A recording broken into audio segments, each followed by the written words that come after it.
História do dia que meu amigo engravidou uma menina de 12 anos. Só pra lembrar, essa história foi enviada por uma seguidora. Então, pra contextualizar, vamos chamar esse meu amigo de Bruno. Nós éramos amigos desde a infância, e quando isso aconteceu, ele tinha 18 anos. E nós estávamos terminando o ensino médio. Eu era uma aluna muito dedicada e participava de todas as atividades da escola. Inclusive, fazia parte do Grêmio Estudantil junto com o Bruno. A gente estava no terceiro colegial e sempre precisávamos ir no período da tarde para fazer algumas atividades, como abrir a biblioteca, colocar música no intervalo e etc. E no período da tarde estudavam as crianças mais novas, que eram do 6º ao 9º ano. E as menininhas do 6º ano eram apaixonadas no Bruno. E o pior é que ele dava moral para elas. Até que uma vez ele começou a conversar com uma dessas meninas e parecia que ele estava realmente interessado nela. E um dia, no intervalo da aula, ele chamou ela para a biblioteca e eles fizeram aquilo, atrás do armário. Quando ele me contou, eu fiquei muito brava, porque a menina tinha 12 anos e ele 18. Isso era literalmente um crime. Like pra parte 2. Parte 2 de como a minha irmã acabou sem querer namorando nosso irmão perdido. Durante o namoro com o Pedro por cerca de 5 anos, ela teve muitas informações sobre a vida dele. Principalmente quando ele disse que voltou para sua cidade natal para ir para a faculdade depois que seu pai faleceu na Alemanha. O pai dele nunca disse nada sobre sua mãe, então ele nunca soube o nome ou qualquer informação. Embora isso fosse um pouco parecido com a história do nosso irmão, ela simplesmente não lembrava do que aconteceu. Porque a gente era muito nova, então isso nem se passou pela nossa cabeça. E minha mãe e ela não estavam se falando, então minha mãe não tinha como reconhecer ele. Enfim, eles estavam namorando há tanto tempo que ele acabou pedindo ele em casamento. Minha irmã ficou tão animada que acabou trazendo ele pra casa da nossa avó pra contar a notícia. Quando eles entraram, minha avó fez uma cara esquisita. Ela perguntou qual era o nome dele e começou a chorar muito quando ele disse que era Pedro. Ela tava tipo, oh meu Deus, esse é seu irmão perdido! E ela só sabia disso porque meu pai teve contato com ela antes de falecer. O clima ficou muito pesado porque os dois estavam noivos e isso era desagradável. Hoje em dia minha irmã fala com a minha mãe, mas mesmo assim é muito estranho. A coisa mais estranha que já aconteceu com a minha família foi quando a minha irmã descobriu que estava namorando o nosso irmão perdido. Você provavelmente deve estar se perguntando, mas como isso aconteceu? Então, quando eu e minha irmã tínhamos cerca de 1 ano, minha mãe estava grávida de outro bebê. Ela acabou dando à luz ao meu irmão, mas eu tendo 1 ano de idade não entendi o que estava acontecendo. Tipo, você não consegue compreender que realmente tem um irmão nessa idade. Logo depois disso, meus pais acabaram se divorciando. Meu pai era alemão, então ele decidiu voltar para a Alemanha. Como não dá para fazer visitas semanais na Alemanha, meus pais decidiram dividir as crianças. Minha mãe ficou comigo e com a minha irmã, e meu pai com o meu irmão. E nós honestamente não nos importamos. A gente nem sabia o que estava acontecendo naquela idade. E depois disso, não tivemos mais contato. 20 anos depois, minha mãe e minha irmã não se falam mais por causa de uma outra situação. E ela foi para uma faculdade conhecer um garoto, que podemos chamar de Pedro. O Pedro um dia convidou minha irmã para ir ao encontro e eles acabaram namorando por 5 anos. O que a minha irmã sabia sobre a família do Pedro era que o pai dele era da Alemanha e ele faleceu. E que ele não tinha nenhum contato com a mãe dele. Parte 2 da história de quando eu engravidei do meu próprio primo. Continuando, quando eu beijei meu primo, eu já era 4 anos mais velha. Eu já tinha 13 anos. Na hora que eu tava beijando meu primo, ele ficou meio assustado, mas continuou me beijando. Até que o beijo foi ficando mais intenso e rolou. Não era pra ter acontecido porque eu ainda era virgem, né? E não nos prevenimos. Mas até aí tudo bem. Depois de 3 meses, a minha menstruação não descia, mas eu nem fiquei desconfiada porque ela era atrasada mesmo. Até que um dia eu passei muito mal e a minha mãe teve que me levar no hospital. E eu fiz o exame de gravidez e deu positivo. Eu saí correndo pra ligar pro meu primo, pra contar da gravidez e ele simplesmente não aceitou ela. E eu não tive coragem de contar pra minha mãe quem era o pai do meu filho. Falei que tinha sido numa festa e que eu não lembrava, sendo que eu estava grávida do meu próprio primo. Não sei se ela acreditou, mas ela aceitou a gravidez. E hoje eu tenho 14 anos e um bebê de 4 meses. E eu ainda amo muito meu primo. Essa foi mais uma história enviada por uma seguidora. Me manda sua história nesse app aqui. Até a próxima história. História do dia em que eu engravidei do meu próprio primo. Quando eu tinha 9 anos, eu amava ir pra casa da minha tia. Porque eu tinha um primo que era muito legal comigo. E ele tinha por volta de 13 anos. Quando eu ia pra casa da minha tia, a gente brincava de várias coisas. A gente assistia filme, a gente andava de skate. Eu maquiava ele. Coisas de criança mesmo. Até que um dia a gente resolveu brincar de casinha. Sim, ele era o pai e eu era a mãe e eu peguei uma boneca que eu tinha levado pra ser nossa filha. Até aí tudo bem, a gente brincava como se fosse criança mesmo. E daí um dia a minha tia teve que viajar por 3 dias a trabalho e o meu primo pediu pra eu ficar com ele pra ele não ficar sozinho. E a gente resolveu fazer uma festa de pijama, eu e ele. Até que a gente decidiu ver um filme. Nessa época eu acho que eu já gostava dele, até porque eu já tive outros namoradinhos na escola, né? Mas pra mim ele era muito diferente. Porque ele era muito carinhoso e sempre cuidava muito bem de mim. Então eu decidi beijar ele. Parte 2! Hoje eu vou contar pra vocês a história de como eu dei em cima de um assaltante pra salvar o ônibus de um assalto. Eu estava no ônibus que vai de Seropédica pra Central. Ali na altura de Guadalupe subiram 2 caras no ônibus. Logo eu percebi que um deles estava armado porque quando ele foi segurando o ferro do ônibus, levantou a blusa e eu vi a pistola na cintura dele. Eu estava sentada naquela cadeira perto do cobrador, virei pra ele e falei assim: esses caras estão armados, eles vão assaltar o ônibus. Os 2 caras estavam mega nervosos, um sentou do lado de uma mulher, o outro sentou naqueles bancos altos que tem lá na parte de trás do ônibus. Dei minha bolsa pro cobrador e falei assim: vou resolver isso. Só deu tempo do cobrador falar: o que você vai fazer, garota? Levantei e fui até o cara que tava sozinho.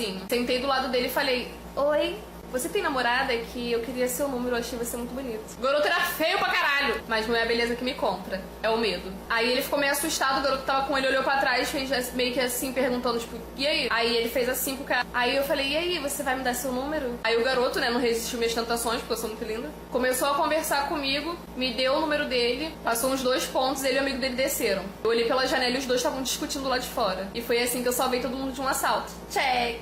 Essa é a história de quando minha melhor amiga tóxica tentou dormir com meu pai. Só pra vocês entenderem melhor, vamos chamar essa minha amiga de Vanessa. Eu conheci ela ano passado e descobri que nós 2 tínhamos filhos da mesma idade. Então, querendo que o meu filho fizesse amigos, decidimos sair com os nossos filhos para que eles fizessem amizade. Nós saímos tanto que ficamos muito próximas. E eu confiava muito nela, então decidi convidá-la para um churrasco em família.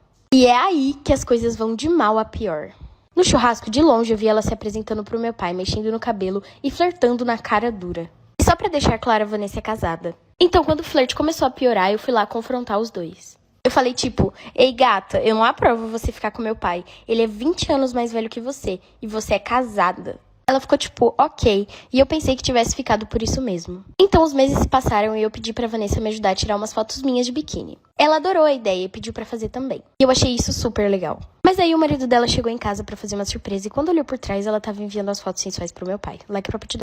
Parte 2 de quando a minha mãe viu eu e a minha amiga fazendo aquilo. Continuando. Depois que eu aceitei fazer aquilo com a minha amiga, nós fomos pro quarto e começamos. Só que o que a gente não esperava era que a minha mãe ia chegar em casa. E ela chegou em casa e abriu a porta do quarto. E a gente nem tinha pensado em fechar, porque a gente não sabia que era algo tão errado assim. A minha mãe abriu a porta do quarto e viu a gente fazendo aquilo. Ela não brigou comigo e nem com a minha amiga. Mas eu olhei pra cara dela e vi que ela tava com um pouco de raiva, sabe? Eu não me arrependo de ter feito aquilo hoje em dia, né? Porque eu sempre tive uma quedinha mesmo pelaquela minha amiga. História de uma seguidora. Me mande a sua lá no aplicativo vizinho e sinalize que é uma história. Até a próxima história. Parte 2 do dia que meu namorado me sequestrou. Continuando, eu decidi que ia mudar e ter um começo em uma nova cidade. Mas como morávamos em uma cidade pequena, ele logo ficou sabendo da notícia. Um dia, quando eu fui no meu apartamento pegar algumas coisas que faltavam pra mudança, tinham 2 caras carregando as coisas pro caminhão. E eles me renderam e me colocaram dentro do caminhão junto com os móveis. Naquela hora, eu bati a cabeça e tive um apagão. Eu só acordei quando já estava em um galpão abandonado, amordaçada e com os braços presos. Logo em seguida, ele veio em minha direção e disse que minha vida iria acabar ali mesmo. Mas eu olhei no fundo dos olhos dele e disse que ainda o amava, só pra sair daquela situação. Eu tava morrendo de medo, então aquela foi a primeira atitude que eu tive sem pensar em nada. E ele, como um cachorrinho apaixonado, me pediu em casamento. E eu aceitei, por medo. Inclusive, nós estamos casados até hoje, mas eu só tô com ele porque tenho medo dele fazer algo comigo ou com a minha família. É isso, me sigam no Insta e me manda sua história. História do dia que meu namorado me sequestrou. Só pra vocês entenderem, faziam 2 anos que a gente namorava e ele sempre foi um amor de pessoa. Só que nos últimos meses ele tava muito estranho. Eu achei que era porque ele tinha sido demitido do emprego recentemente. Só que depois disso ele começou a se envolver com coisas erradas. E sinceramente eu até que gostava, porque ele me dava roupas caras, joias, etc. Mas teve um dia que a gente brigou, porque mesmo com ele me proporcionando uma vida de luxo, eu sabia que isso não era certo. E ele insistia no erro, até que eu não aguentei mais e decidi dar um tempo. Na hora ele enlouqueceu, eu nunca vi ele naquele estado, achei até que ia me bater. Pra vocês terem noção, ele chegou até a socar a parede e quebrar todos os móveis da casa. Depois disso ele me pediu desculpa e obviamente eu não aceitei. E ele me mandou várias ameaças por mensagem e pessoalmente. Ele mandava entregar na minha casa pedaços de partes humanas e aquilo me assustou de tal forma que eu decidi mudar de cidade e ter um novo começo. Foi aí que as coisas pioraram. Like pra parte 2. Dance se souber. Ela me olha e vê um banco. Calma aí, essa aqui é foda, essa aqui é braba. Fico lembrando, tô rebolando, rolando, yeah. Não sai da mente, tô sentando, se apegar não tava nos planos, mas pra matar a saudade eu fico lembrando, tô rebolando, rolando, 결국 낯선 그 someone Sorry I'm an anti-romantic 달아나고 싶었죠 멀리 Chama o teu vulgo malvadão. Ético força, malvadão. Ético força, mete dois, mete seu forno na malvadão. Vai socando na buceta, vai socando. História de quando eu vi a minha mãe e a pastora da nossa igreja fazendo aquilo. Continuando. Depois que eu cheguei na sala e vi que o barulho era de dentro de casa, eu fiquei bem assustada. E para completar, o quarto da minha mãe estava entreaberto. Então eu fui lá para ver o que estava acontecendo. E foi aí que eu vi a minha mãe e a pastora fazendo aquilo. Eu nunca falei nada. E até hoje elas ficam. E hoje em dia elas até namoram. Elas acham que eu não sei que elas têm um relacionamento.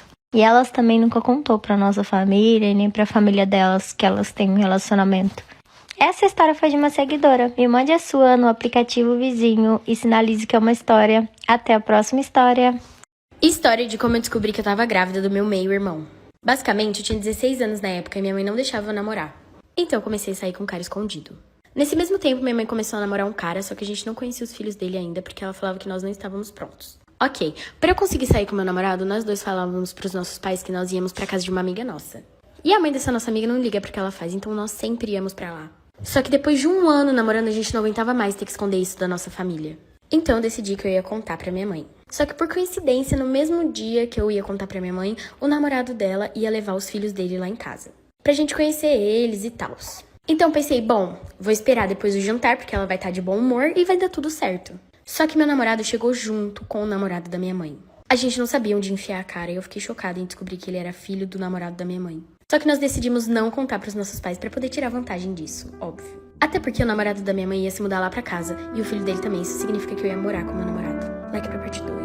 Parte 2 de quando eu quase virei madrasta com 15 anos. Continuando, quando ele me perguntou sobre ter curtido a foto de revelação do sexo do bebê, eu fiz a Kátia cega e falei, que foto? E ele tentou fingir que a foto era de outra pessoa. Então eu falei, você tem certeza que não vai me contar que tem um filho? Ele ficou muito envergonhado e pensou que eu ia pensar coisas diferentes sobre ele. Mas ele me disse que ele e a mãe do bebê tinham terminado. Então eu nem liguei pra isso.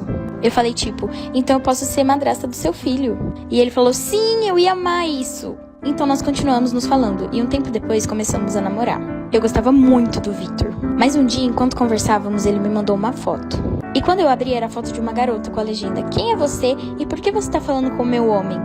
Eu falei, então eu e o Victor estamos namorando. E ela disse, eu sou namorada e mãe do filho dele. Então contei tudo que ele falava pra ela, que me amava e tal. Mas depois eu bloqueei ele porque não queria estragar a família deles. Meninas, se a mãe do filho deles estiver envolvida, fiquem atentas pra ter certeza de que eles não estão juntos. Me manda sua história no Insta.